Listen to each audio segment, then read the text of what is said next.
పుట్టిస్తున్నాడు? మనిషి జన్మ ఎందుకు అనేది ఆలోచన చేద్దాం. ఈ యొక్క మనిషి జన్మ అనేది గనక ఆలోచన చేస్తే అసలు మనుషులు ఎందుకు పుడుతున్నారు, మనిషి పుట్టించడానికి గల ప్రధానమైనటువంటి కారణం ఏంటి అని అంటే, ఈ యొక్క సంకల్పం అనేది ఇప్పటిది కాదు. ఎప్పటిది? జగత్తు పునాది వేయబడక మునుపే దేవుడు అనుకున్నటువంటి సంకల్పం. అర్థమైందా? దేవుడు ఎప్పుడు చేశాడు సంకల్పాన్ని అంటే జగత్తు పునాది వేయబడక మునుపే ఏం చేయాలనుకున్నాడు? క్రీస్తులో మనల్ని ముందుగా తన కోసము నిర్ణయించుకున్నాడు. ఎక్కడ నిర్ణయించుకున్నాడు? జగత్తు పునాది వేయబడక ముందే. ఎవరున్నారంటే నువ్వున్నావు, నేను. ఎవరున్నారు? నువ్వున్నావు, నేను. ఇప్పుడు నా వయసు ఎంత అంటే 35, 37 అని చెప్తాం. మరి తల్లి గర్భంలో 9 నెలలు ఎవరు కౌంట్ చేయాలి అంటే ఈ లోకంలో నీకు 10 సంవత్సరాలు అంట. ముందు చెప్పాలన్నమాట. ఏం చెప్పాలి? ఈ లోకంలో నీకు ఇన్ని సంవత్సరాలు చెప్పాలి. ఈ లోకంలో నీకు ప్రవేశించిన తర్వాత నాకు ఇన్ని సంవత్సరాలు. తల్లి గర్భంలో ఉన్నప్పుడు దేవుని యొక్క మహా గొప్ప సంకల్పం ఏంటంటే, తల్లి గర్భంలో నీటిలో ఉంటుంది బిడ్డ 9 నెలలు. ఎవరిని బట్టి? బయటికి రంగ బకెట్లో ఏమి 9 నెలలు ఎక్కడ ఉంది? నీటిలో ఉంది. బయట బకెట్ ఏమి? ఏమైంది? ఏంటి రీజన్? దేవుడు ఏం చేస్తున్నాడు? కాపాడుతూ వస్తున్నాడు. తల్లి గర్భమందు నేను రూపించిన వాడు, కాపాడువాడు నేను. ఇప్పుడు ఏం చేశాను? అక్కడ 9 నెలలు నీటిలో ఉంటే మనం 5 నిమిషాలు కూడా లేవు బయటకు వచ్చిన తర్వాత కదా. మరి అక్కడ ఎవరు కాపాడినట్టు? కదా. నిన్ను రూపించిన వాడు, నువ్వు పిండమునై ఉండగా ఎవరు చూశారు? దేవుని కన్నులు మనల్ని చూసాయి. ఎందుకంటే ఆయన చూస్తేనే నువ్వు ఉన్నావు. ఆయన చూస్తూ చేస్తుంటేనే నీకు ఈ అవయవాలు. మరి ఇక్కడతో అయిపోయిందా అని అంటే, ఈ 9 నెలలకు ముందు ఎక్కడున్నావు? ఎక్కడున్నావు? మీ కేర్ ఆఫ్ అడ్రస్ ఎక్కడ? ఫాదర్. ఎక్కడున్నారు? ఎక్కడున్నారు? తండ్రిలో వచ్చే కదా మీరు. తల్లిలోకి వచ్చి తల్లిలో నుంచి ఎక్కడికి వచ్చారు? రైట్. తండ్రిలోకి వచ్చి తండ్రి నుండి ఎక్కడికి వచ్చారు? తల్లిలోకి వచ్చారు. మరి ఇక్కడ వయసు ఎంత? మరి ఇప్పుడు ఈ రకంగా చూస్తే ఆదాముకి వెళితే, ఆదాము వరకు వెళితే ఈ తండ్రుల గర్భాలన్నీ దాటుకుంటూ ఈ దేహం అనేది వచ్చింది. ఇది దేహానికి సంబంధించి. ఈ తల్లుల గర్భాలన్నీ దాటుకొని ఈ లోకానికి వస్తున్నాం. కానీ ఒరిజినల్గా మన అందరూ ఎక్కడున్నాం? ఎక్కడున్నాం? తండ్రుల గర్భాలలో మనమందరము కూడా ఉన్నాము. ఓకేనా? ఎక్కడికి వచ్చాము? ఆదాము దగ్గరికి వచ్చాము. అవునా? ఆదాము దగ్గరికి వచ్చాగితే అక్కడి నుంచి ఇక్కడ వరకు ఇలా తండ్రుల గర్భాలన్నీ దాటుకొని ఈ ఆదాము ఈ సృష్టి చెయ్యక ముందు కూడా, అంటే ఆదాములో లేనప్పుడు ఎక్కడున్నారు మీరు? ఎక్కడున్నారు మీరు? మీకు కరెక్ట్ మాట చెప్తాను. కీర్తనల గ్రంథం 9వ అధ్యాయము ఈ మాటను అర్థం చేసుకునే విధానాన్ని నేర్పిస్తాను. కీర్తనల గ్రంథము 9వ అధ్యాయము 1. తరముల నుండి మాకు నివాస స్థలము. ఈ పాయింట్ జాగ్రత్తగా ఆలోచించాడు. ఉత్తరం చదువుకొని వినడం కూడా కాదు. తరతరములు అంటే ఆదాము తరము నుండి, అబ్రాము తరము నుండి, తర్వాత దావీదు తరము నుండి వచ్చిన వాడు యేసుక్రీస్తు కదా. ఎన్ని తరాలు ఉన్నాయంటే 40 తరాలు. మనం చూస్తున్నాం కదా. తరాలు అంటే ఎవరు ఇప్పుడు? తరాలు అంటే ఎవరు ఇప్పుడు? వీళ్ళు కదా. మరి ఇక్కడ ఏమన్నది బైబిల్? అంటే నీవే అంటే ఎవరైనా అంటే వీళ్ళు లేడనమాట. అర్థమైందా? నివాస స్థలం ఎవరు మనకి? దేవుడు. అర్థమైందా? అంటే అర్థం ఏంటంటే, శరీరము ఆదాము నుంచి వచ్చింది. ప్రతి వ్యక్తికి నివాస స్థలం ఎక్కడుంది? ఈ లోకంలో నీ రాకముందు. నువ్వు ఈ జగత్తు పునాది వేయబడక ముందు నేను కావాలనుకుంటే ఈ తరాలన్నీ శరీరపరంగా ఈ తరాలు దాటుకుంటూ ఈ 2000 సంవత్సరంలో ఇప్పుడు నిలిచున్నావంటే, ఇప్పుడు నిన్నేం చేశాడు? నీ తల్లి గర్భమందు నీకు ఆత్మనిచ్చి అప్పటి వరకు ఎక్కడున్నావు? దేవుళ్ళు అబ్రాహంలో లేవు, ఆదాములో లేవు, ఎవరిలో లేవు. ఏది ఉంది? మెటీరియల్ ఉంది. ఏదా మెటీరియల్? దేహం. అంతే కదా. ఇప్పుడు తల్లిదండ్రుల నుంచి వస్తుందంటే ఆ తల్లిలో ఉన్నటువంటి స్పర్మ్ ఎవరిలో ఉందనంటే తండ్రిలో ఉంది. తండ్రిలో ఉందంటే ఆయన బ్రతుకుంటారు ఎవరు ఉండాలి పైన? పితరులు అందరూ ఉంటేనే అది ఉంటుంది, లేకపోతే ఉండదు కదా. ఆ పితరులన్నీ బట్టి చూస్తే శరీరం ఎవరిలో ఉంది? ఆదాంలో ఉంది. మనందరి శరీరం ఎవరిలో ఉంది? ఆదాంలో ఉంది. ఆదాంలో లేకపోతే మట్టిలో ఉంది. నేల మట్టి నరుడు వచ్చాడు కాబట్టి ఇది ఓకే. కానీ ఇప్పుడు ఈ లాజిక్ ప్రకారం చూసామనుకోండి, ఆ తరతరముల నుండి దేవుడు నివాసం అంటే మనందరూ ఆదాం నుంచి వచ్చామంటే ఆదాం ఎక్కడి నుంచి వచ్చాడు? మట్టి కదా. నేను మాట చెప్తాను, ఏమంటారు వీళ్ళు? ఆదాము ఎక్కడి నుంచి వచ్చాడు? మట్టిలో. దేహం ప్రకారం ఆలోచించండి. ఆదాం ఎక్కడి నుంచి వచ్చాడు? మట్టి. మరి దేవుడి నుంచి వచ్చాడు ఎట్లా చెప్తారు మీరు? చెప్పలేదు కదా. శరీరం ఎక్కడి నుంచి రాలేదు? దేవుళ్ళ నుంచి రాలే. శరీరం దేవుళ్ళ నుంచి వచ్చింది. ఆత్మ ఎక్కడి నుంచి రాలేదు? దేవుడిలో నుంచి వచ్చింది. ఈ శరీరాలన్నీ ఎక్కడున్నాయి? ఆదాములో ఉన్నాయి. ఈ ఆదం ఎక్కడున్నాడు? మట్టిలో ఉన్నాడు కదా. అంటే మట్టిలో ఉన్నాడంటే ఎక్కడ లేడని? దేవుడిలో లేడని అంటాం, అవునా కదా. ఈ శరీరాలు ఎవరిలో లేవు? దేవుళ్ళో లేవు. కానీ ఆదాము ఆత్మని ఇచ్చాడు. ఆదాము నుంచి ఆత్మ వచ్చిందా? అవకి దేవుడు ఇచ్చాడు. అలా ప్రతి తరానికి దేవుడు ఏం చేస్తున్నాడు? ఆత్మ ఇస్తూ వస్తానంటే నీ ఆత్మపరంగా నువ్వు పుట్టిన తల్లి గర్భంలో తండ్రిలో ఉన్నప్పుడు దేవుడు నీకు ఏమి ఇచ్చాడు? ఆత్మనిచ్చి ఇప్పుడు ఇచ్చాడు. అప్పటి వరకు ఇన్ని సంవత్సరాలు ఎక్కడ ఉన్నావు? దేవుడిలో ఉన్నావు. శరీరం మాత్రం ఆదాములో ఉంది. ఆదాముకు ముందు డిఫరెన్స్ ఉంది. శరీరం వేరే, ఆత్మ వేరే. ఇప్పుడు ఈ మాట తరతరము నివాస స్థలం నీవే అన్నాం అనుకోండి. ఇప్పుడు ఆ తరతరము నివాసం అంటే చాలా మంది అంటారు మనందరూ ఆదంలో ఉన్నారు. ఆ ఆదంలో ఉన్న కరెక్ట్ ఏముంది? మరి ఆదంలో ఉంటే మెటీరియల్ మట్టిలో ఉంది, కానీ దేవుడు లేదుగా. ఆత్మ చూసారా? ఆత్మ దేవుల్లో ఉంది, కానీ ఆత్మ దేవుల్లో ఉంటే ఈ తరాలన్నిటి వస్తుంది.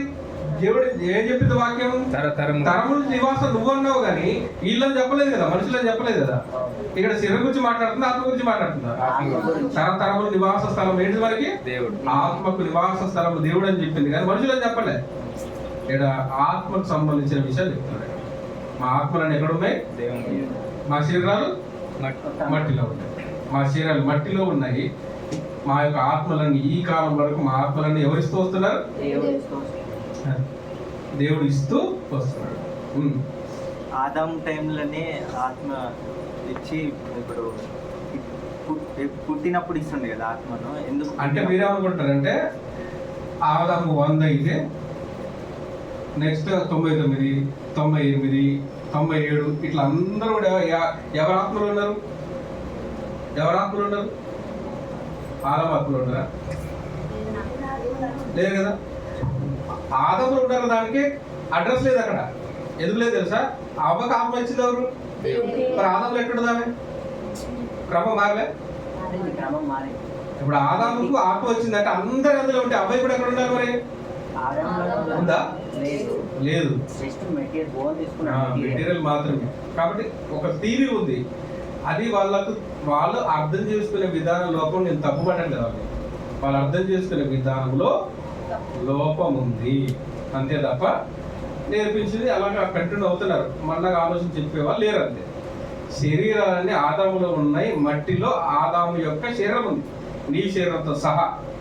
కానీ ఆదాముకు ఆత్మని ఇచ్చాడు, అవ్వకి ఆత్మని ఇచ్చాడు. అదే ప్రతి మనిషికి తరాలన్నిటికీ ఆత్మను ఇస్తున్నది ఎవరంటే ఒక్కసారి ఇవ్వలేదు. నివాస స్థలం ఎవరవుతున్నారు? మనందరికి నీవే అన్నాడా? ఒక్కడికే అన్నాడు? అక్కడ మాకన్నది అక్కడ మాకు నివాస స్థలము నీవే. అందరికి నివాస స్థలం ఎవరు? కాకపోతే తరమును బట్టి చూస్తే ఆత్మలేమో దేవుడు నుంచి వస్తున్నాయి, దేహాలేమో ఆదాము నుండి వస్తూ ఉన్నాయి. డిఫరెన్స్ ఉంది. ఓకేనా? ఇప్పుడు ఇదంతా చూస్తే ఇప్పుడు ఆత్మను బట్టి చూడాలా, శరీరం బట్టి చూడాలా? జన్మ అంటే ఆత్మను బట్టి చూడాలి. దేని బట్టి చూడాలి? ఆదామును శరీరాన్ని బట్టి చూస్తే మట్టిలోకి వెళ్ళిపోతావు, అది ఆత్మను బట్టి చూస్తే ఎక్కడికి వెళ్తావు? దేవుళ్ళకి వెళ్తావు. ఇప్పుడు యోగ గ్రంథం చూడండి ఏమంటున్నాడు. యోగ గ్రంథం 38వ అధ్యాయం. యోగ గ్రంథం 38వ అధ్యాయము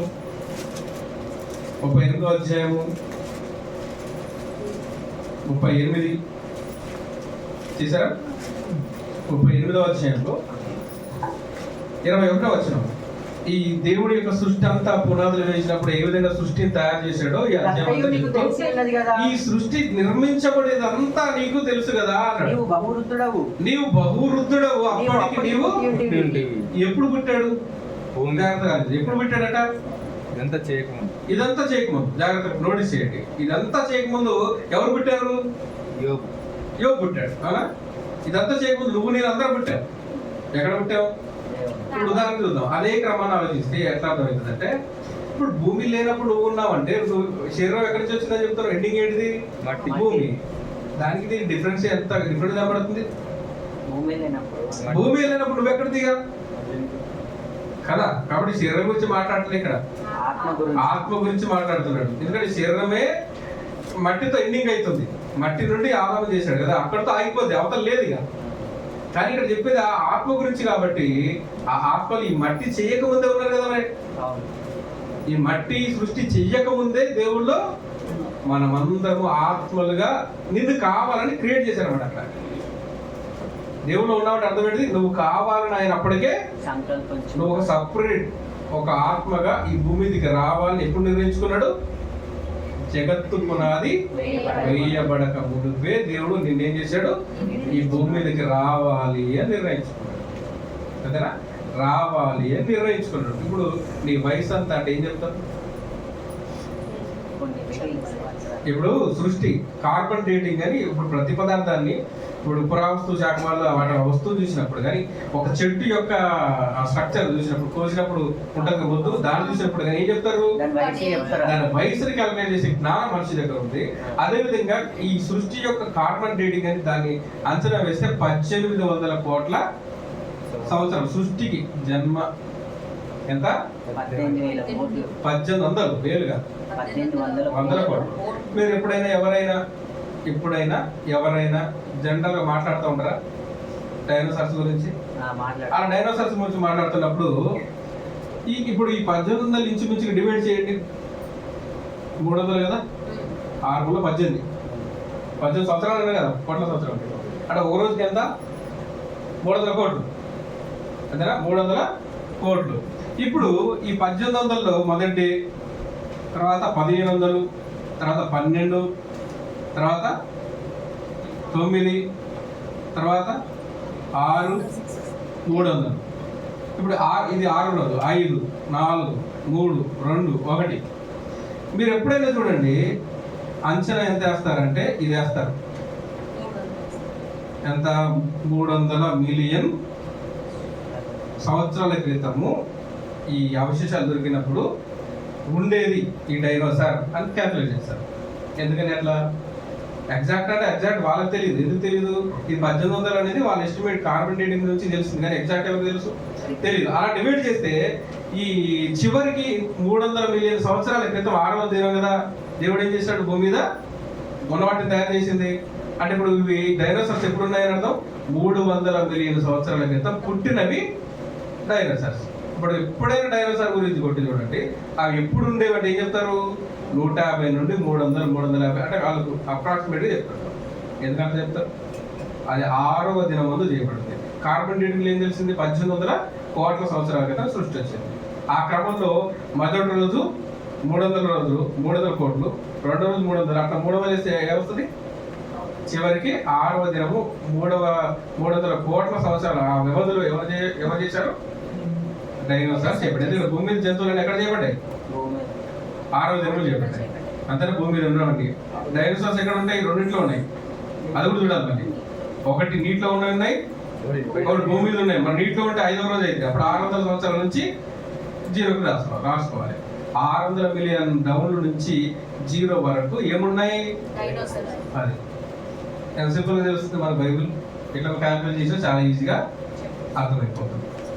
ఇంకేముంది అంటే ఈ 1800 సంవత్సరాల కోట్ల సంవత్సరాల కింద ఎక్కడున్నావు అంటే దేవుళ్ళలో ఉన్నావు, దేవుడి సంకల్పంలో ఉన్నావు. ఇంకా అదెంత అంటే ఏం చెప్తాం? ఇంకా అదెంత అంటే ఏం చెప్పగలం మనం? అది నీ జీవిత ఇంత చరిత్ర ఎందుకు చెప్తుందంటే ఫ్యాన్ తెచ్చుకున్నావు, విడి పార్ట్స్ ఉన్నాయి పెట్టుకున్నావు, రెక్కలు తిప్పి పెట్టినాం, గాలి పోయింది పైకి పోతుంది. గాలి. అంతే కదా ఇప్పుడు చూస్తానికి ఎట్లుంది, 3 రెక్కలు ఉన్నాయి, 3 రెక్కలు పెట్టినా లేదా?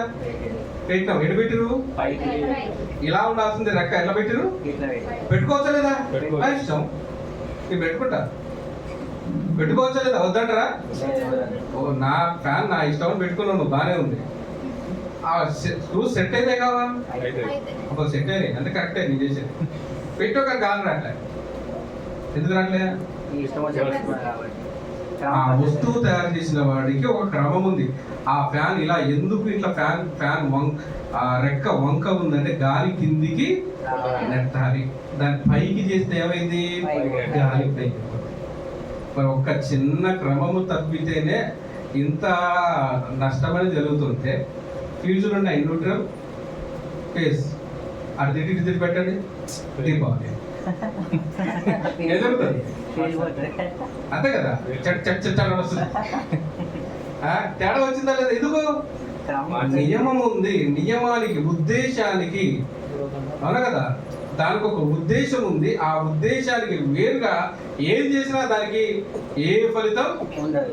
మరి నీకు లేదా? ఇంత కాలం నుండి నువ్వు కావాలని దేవుడు నేను పిలిస్తే ఇప్పుడు వచ్చి నువ్వు లేవంటావు. నేను ఎందుకు పుట్టించాడనే ఉద్దేశం లేదా దేవునికి? చాలా ఉంది కదా. ఉంది. ఆ ఉద్దేశం ఎరగకపోతే నువ్వు ఫ్యాన్ రెక్కను పైకి పెట్టినట్టు అనమాట. నీకు గాలి రాదు, నీకు ప్రయోజనం ఇప్పుడు అర్థమైందా? ఎంతసేపు చెప్తాడు, ఇప్పుడు అర్థమైందా నాకు? అంటే ఎందుకు చెప్తారంటే ఒక ఉద్దేశం ఉంది. ఆ ఉద్దేశానికి వేరుగా కనిపించడానికి ఫ్యాన్ లాగా కనిపిస్తుంది అది, కానీ గాలి రాదు, ప్రయోజనం లేదు. మన జీవితాన్ని కూడా దేవుడు పుట్టించాడంటే ఇంతకాలం నీ కొరకు, నీ ఈ ఏర్పాటు కొరకు ఈ భూమి మీద రావడానికి దేవుడు పిలుచుకున్నాడంటే ఖచ్చితంగా ఒక ఆలోచన. ఉద్దేశం ఉంది. ఏడో ఉద్దేశం తెలుసా? ఎన్ని అవసరం లేదు, ఒక్కటే. నేను ఎప్పుడు కావాలనుకున్నాడు, ఎందుకు కావాలనుకున్నాడు, ఒక్కటే సింగిల్ వచ్చాం. ఇంకా అంతకుమించి అవసరం లేదు మనకి. ఎఫ్సీలు రాసిన పత్రిక 1వ అధ్యాయము 4 నుండి 6 వచనాలు. ఎఫ్సీలు రాసిన పత్రిక 1వ అధ్యాయము 4 నుండి 6 వచనాలు. ఎట్లనగా ఎట్లా అంటే తన ప్రియనియందు తాను ఉచితముగా మనకు అనుగ్రహించిన. ఇక్కడ కూడా ఆలోచించాల్సింది ఏంటి తెలుసా? ఇక్కడ చెప్పేది శరీరం గురించి కాదు. ఏం చెప్పండి? శరీరం గురించి మాట్లాడలేదు దేవుడు. ఎందుకంటే శరీరం ఎక్కడ ఆగిపోయింది? మట్టి వరకు ఆగిపోయింది. పైన చదివితే ఏముంటుందంటే ఇది ఆత్మీయనా, నీలో ఉన్నది ఆత్మీయనా, నాలో ఉన్నది ఆత్మీయనా. ఇక్కడ చెప్తున్నది ఎవరో తెలుసా? ఆత్మ సంబంధమైన పిల్లలు కావాలని గుర్తుపెట్టుకోండి. ఆత్మ సంబంధమైన పిల్లలు అంటే రక్షణ పొందిన పిల్లలు కావాలని ఎప్పుడు అనుకున్నాడు? అది గమనించుకోండి. అప్పుడు అందరికీ ఉంది ఆత్మ. దేవుడు నమ్మని వారికి ఉంది, నమ్మినట్టుగా ఉండి రక్షణ పొందని వారికి కూడా ఆత్మ ఉంది. ఆత్మ గురించి మాట్లాడతాడు ఇక్కడ. కుమారుని అంగీకరించినటువంటి ఆత్మల గురించి మాట్లాడుతున్నాడు. అర్థమైందా? అలాంటి కుమారులు, ఎలాంటి కుమారులు? కుమారుని అంగీకరించినటువంటి కుమారులు కావాలని తాను ఉచితముగా మనకు అనుగ్రహించిన. ఆ కుమారుని అనుగ్రహిస్తే పరలోకం ఉచితం. ఉచితముగా మనకు అనుగ్రహించబడిన తన కృపా మహిమ. కృపా కదా, క్రీస్తు నుండి నీకు కలిగినటువంటి ఈ కృపను బట్టి నువ్వు ఎక్కడికి వెళ్తున్నావు? ఏం చేసామని వెళ్తున్నావు? ఏం చేసామని వెళ్తున్నావు మనం? ఏం లేదు. ఏం చేయగలవు నువ్వు దేవునికి? ఏం చేయలేవు. కృపా మహిమకు కీర్తి కలుగునట్లు తన చిత్త ప్రకారమైన దేవుని చిత్త ప్రకారం. ఎవరిష్టం? నువ్వు తెచ్చుకుంటే ఫ్యాన్ ఎవరిష్టం? బండి ఎవరిష్టం? ఎవరిష్టం? నీ ఇష్టమే కదా. నువ్వు కట్టుకున్న భార్య ఎవరిష్టం? కన్నవా? ఎందుకు లోపడాలి? నీకు లోపడలొద్దా? నియమం పెట్టుకుని లోపడాలంటున్నావే. కనకపోయినా పెంచకపోయినా అలాంటప్పుడు కన్న తండ్రి నీ నుంచి ఎంత ఎక్స్పెక్ట్ చేస్తారు? చేసిన వాడు ఆశిస్తే అది మాత్రం ఏమంటారు? తప్పు మనకి. చెప్తాడు చూడండి. తన చిత్త ప్రకారమైన దయా సంకల్పము చొప్పున యేసుక్రీస్తు ద్వారా తనకు కుమారులుగా. అసలు ఉద్దేశం ఏంటంటే కుమారులు అందరు భూమి మీద ఆత్మలు దేవుడే, కానీ అలా కావాలనుకోవట్లేదు. ఎలా కావాలనుకున్నాడు? క్రీస్తు నందు కుమారులు కావాలని మనలను ముందుగా తన కోసం నిర్ణయించుకొని మనము తన ఎదుట పరిశుద్ధమును నిర్దోషమునై ఉండవలనని. చూసారా? ఉద్దేశం ఏంటిది? మనము తన ఎదుట పరిశుద్ధులు అవ్వాలి. అది దేవుని యొక్క చిత్తం. అంటే నేను పుట్టించడం మనకు ఉద్దేశం ఏంటిది? పరిశుద్ధత. నీకు ఈ జన్మను ఎందుకు ఇచ్చాడు? పరిశుద్ధత కలిగి ఉండటానికి నీకు ఈ జన్మ ఇచ్చాడు. మొట్టమొదటిది అసలుది, అందులో ఎన్నైనా నియమాలున్నా నీకు ఇచ్చిన జన్మకు ఉద్దేశం ఏంటిది? నువ్వు నిర్దోషి అవ్వాలి, పరిశుద్ధులు అవ్వాలి.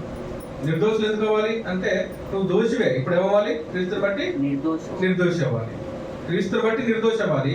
తర్వాత ఏమవ్వాలి? మనం పరిశుద్ధులుగా ఎదగాలి. అందుకోసమే నీకు ఈ జన్మని దేవుడు ఇచ్చాడు. పరిశుద్ధత లేకుండా ఎవడు ప్రభువును దేవుడు చూడాడు.